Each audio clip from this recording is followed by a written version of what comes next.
est dans les bas-fonds, dans un endroit gardé secret ici à la microbrasserie L'Opéra avec Vlad. Il nous a invités en exclusivité pour cette web-série. Ça s'appelle comment? Un chai. Un chai.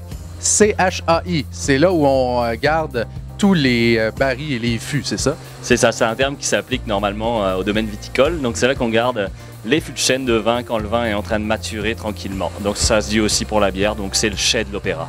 Et là, on va essayer de comprendre pourquoi la bière peut se retrouver dans un fût. Alors il y a beaucoup de possibilités. En fait, là, nous, la principale raison pour laquelle on fait ça, c'est parce que tous ces beaux fûts de chêne qu'on récupère, c'est des fûts qui ont déjà contenu un autre alcool. Donc, possiblement du vin. Du vin, on a des fûts de pinot noir, on a des fûts de chardonnay, on en a qui viennent de France, de Californie, on a des fûts de bourbon du Kentucky, on a des fûts de brandy, on a des fûts de cognac. Et tout ça va influencer le goût de la bière qui va s'y trouver. Oui, parce que quand on récupère tous ces beaux fûts, je vais dire qu'il reste quand même un petit peu d'alcool dedans. Donc quand on fait notre fameuse Boston Marathon, qui est une des premières bières qu'on a fait, en fût de bourbon, le petit côté bourbon, tu vas le retrouver parce que le fût, il en reste quand même un petit peu dedans.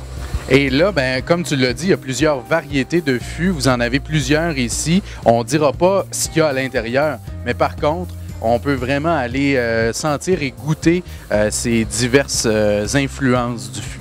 Oui, tu vas pouvoir trouver justement ces notes d'alcool, mais aussi ce que le chêne apporte. Les vins qui sont plus boisés, ça s'applique aussi pour la bière. Donc une bière qui va maturer longtemps pendant ses fûts de chêne, elle va goûter un petit peu le chêne, le boisé, vraiment le côté terroir. C'est ça qu'on aime ici.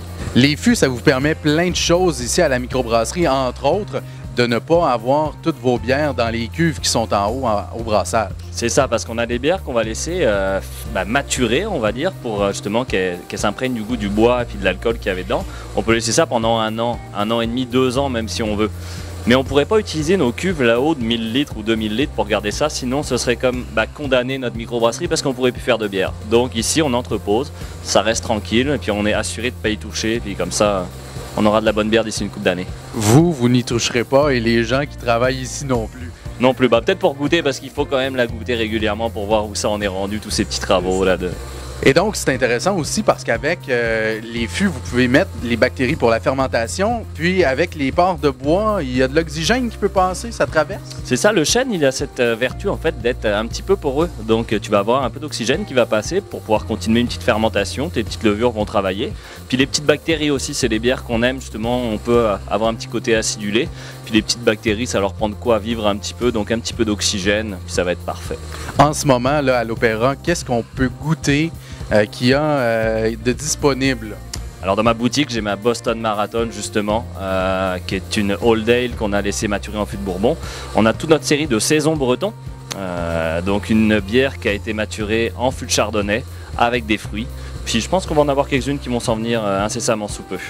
Merci Vlad, et là-dessus on va se dire cheers, mais cheers au fût. Un cheers de fût. C'est un peu pesant.